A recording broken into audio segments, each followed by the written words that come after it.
Sri Anil Kumar Namdev asking questions to Sri Durgesh Chaudhary and 6 other members. EPS 95. Minimum pension versus maximum tension. Now let us talk about agitational approach with the government. I wish to put a very logic question before every prudent person, including Sri Durgesh Chaudhary of Tripura, who thinks that the movement moved by Commander Ashok Raut demanding for rising minimum pension of rupees 1,000 to rupees 7,500 along with DA is impracticable and unexpected, and instead of agitation, he should go to Supreme Court. This is what Sri Durgesh Chaudhary is putting questions to all, including 6 others. For this, Sri Anil Kumar Namdev is asking questions.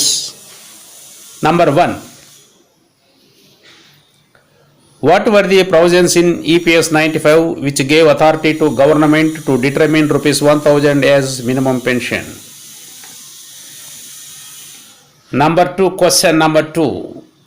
Obviously, as you say that there is no provision for fixing minimum pension, then in the same authority, what restricts government to consider determining minimum pension now to rupees 7,500 or any amount benefiting justified instead of rupees 1,000, which government decided earlier?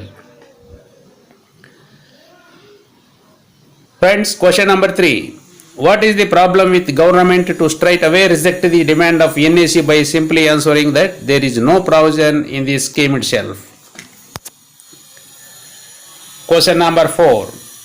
When there is no provision to grant minimum pension in the EPS 95 right from its introduction, then what made government to constitute one committee after another to examine and submit the report, including that of Koshyar committee, which recommended rupees 3,000 as justified as back 3 years ago? Question number 5. What role of CBT was expected for deciding or recommending on committee reports in the matter of fixing minimum pension for EPS 95 pensioners? Question number 6. Government decided and announced earlier that at least rupees 1,000 minimum pension be given to EPS 94 pensioners. Yet thousands of pensioners are getting less than to already declared that the above minimum amount. Some are getting rupees 600, some are 700 and so on. Who is responsible? None other than the concerned authorities, who went ahead in fixing rupees 1,000, superseding their own made policy and scheme.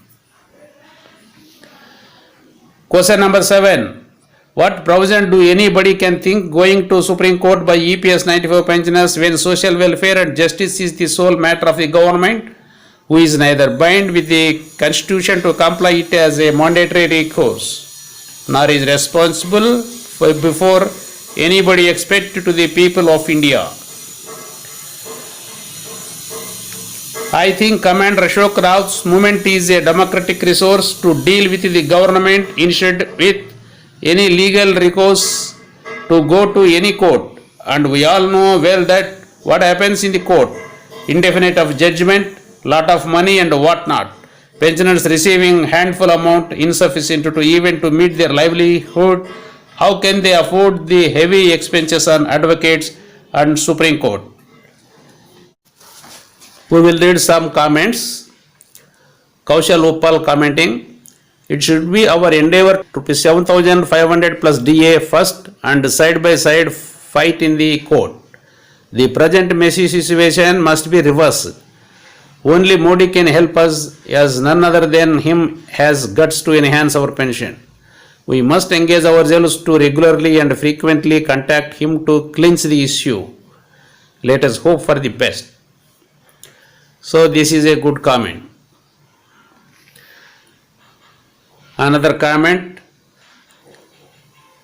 Shantana Krishnan, poor man's voices cannot be heard by a man sitting on the elephant's back. Okay. This is another comment by Prashanta Kumar Chakrabarti. The matter should be referred to the Honorable Prime Minister, who can only go to take up the matter judicially and give relief to the EPS pensioners' grievances.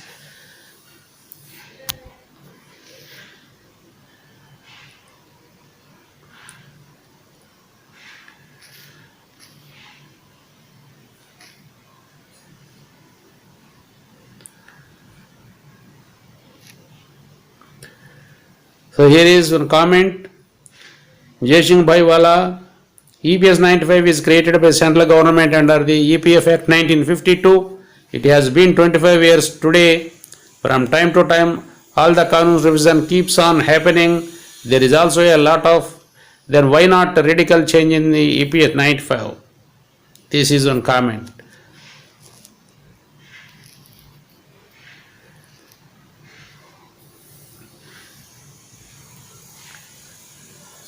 KZNN commenting, I have only one question, that when a pension scheme is floated by this government for traders and others for no contribution in building nation, just contribute 100 monthly and get rupees 3,000 pension on attending 60 years, then why not rupees 16,200 pension for contribution of rupees 540, who have contributed their services of 25 to 30 years in building this nation? File a bill in Supreme Court and ask CJI this question.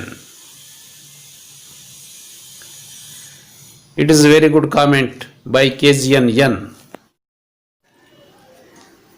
In brief, Sri Durgesh Chaudhary is proposing to go to Supreme Court, whereas Sri Anil Kumar Namdev is proposing and supporting Sri Ashok Raut's stand on convincing of the Prime Minister for enhancement of a minimum pension. It is true that injustice done on pensioners in public and government sector in the name of lower pension option that has to be dealt in Supreme Court.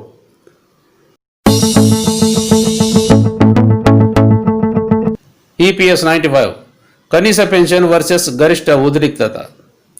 ఇప్పుడు ప్రభుత్వంతో ఆందోళన విధానం గురించి మాట్లాడదాం. త్రిపురకు చెందిన శ్రీ దుర్గేష్ చౌదరితో సహా ప్రతి వివేకవంతుడి ముందు ఈ లాజికల్ ప్రశ్న వేయాలని నేను కోరుకుంటున్నాను. కమాండర్ అశోక్ రౌత్ గారు ఈ ఉద్యమాన్ని కదిలిస్తూ కనీస పెన్షన్ 1,000 రూపాయలను 7,500 రూపాయలకు డిఏతో పాటు పెంచాలని డిమాండ్ చేశారు. ఇది అసాధ్యమైనది మరియు ఊహించలేనిది. ఆందోళనకు బదులుగా అతడు సుప్రీంకోర్టుకు వెళ్ళాలి అని శ్రీ దుర్గేష్ చౌదరి గారు అంటున్నారు. ఇందుకు ఈ అభిప్రాయంపై ప్రశ్నలను నేను సంధిస్తున్నాను అని అనిల్ కుమార్ నామ్దేవ్ గారు అంటున్నారు. ప్రశ్న నంబర్ 1, ఈపీఎస్ 95లోని నిబంధనలు ఏమిటి? ఇది మినిమం 1,000 రూపాయలు కనీస పెన్షన్గా నిర్ణయించే అధికారాన్ని ప్రభుత్వానికి ఇచ్చింది. ప్రశ్న నంబర్ 2, కనీస పెన్షన్ను పరిష్కరించడానికి ఎటువంటి నిబంధనలు లేవని మీరు చెప్పినట్లుగా అదే అధికారం కంటే కనీస పెన్షన్ను ఇప్పుడు 7,500 రూపాయలుగా నిర్ణయించడాన్ని ప్రభుత్వం పరిమితి చేస్తుంది, లేదా ప్రభుత్వం ముందుగా నిర్ణయించిన 1,000 రూపాయలకు బదులుగా ఏ మొత్తాన్నైనా సమర్థించగలదు. ప్రశ్న నంబర్ 3, ఈ పథకంలోని నిబంధనలు లేవని సమాధానం ఇవ్వడం ద్వారా ఎన్ఏసీ డిమాండ్ను వెంటనే తిరస్కరించడం ప్రభుత్వానికి సమస్య ఏమిటి? అనగా ఒకవేళ ఇవ్వలేని పక్షంలో మినిమం పెన్షన్ను పెంచలేని విషయంలో ఎన్ఏసీ యొక్క డిమాండ్ను తిరస్కరించడానికి ప్రభుత్వము చేయవచ్చు కదా అనే పాయింట్. ప్రశ్న నంబర్ 4, ఈపీఎస్ 95లో కనీస పెన్షన్ను ప్రవేశపెట్టినప్పటి నుంచి మంజూరు చేయడానికి ఎటువంటి నిబంధనలు లేనప్పుడు నివేదికను పరిశీలించి సమర్పించడానికి ప్రభుత్వం ఒక కమిటీని దాని తర్వాత ఒకటిగా ఏర్పాటు చేసింది. కోషియార్ కమిటీతో సహా 3,000 రూపాయలను సిఫారసు చేసింది. 3 సంవత్సరాల క్రితం తిరిగి సమర్థించబడింది. ప్రశ్న నంబర్ 5, ఈపీఎస్ 95 పెన్షనర్లకు కనీస పెన్షన్ ఫిక్సింగ్ విషయంలో కమిటీ నివేదికలపై నిర్ణయం తీసుకోవడానికి లేదా సిఫారసు చేయడానికి సిబిటిలో పాత్ర ఏమిటో తెలపాలి. ప్రశ్న నంబర్ 6, ఈపీఎస్ 95 పెన్షనర్లకు కనీసం 1,000 రూపాయల కనీస పెన్షన్ ఇవ్వాలని ప్రభుత్వం ముందే నిర్ణయించి ప్రకటించింది. ఇంకా వేలాది మంది పెన్షనర్లు పైన పేర్కొన్న కనీస మొత్తాన్ని ఇప్పటికే ప్రకటించిన దానికంటే తక్కువ పొందుతున్నారు. కొందరు 600 రూపాయలు పొందుతున్నారు, కొందరు 700 పొందుతున్నారు. మరియు అందువలన ఇందుకు ఎవరు బాధ్యత వహిస్తారు? సంబంధిత అధికారులు తప్ప మరెవరూ కారు. సొంతంగా తయారు చేసిన విధానంతో ఏవో కొన్ని కారణాలతో వీరు 500, 600 రూపాయలు పెన్షన్ ఇస్తున్నారు.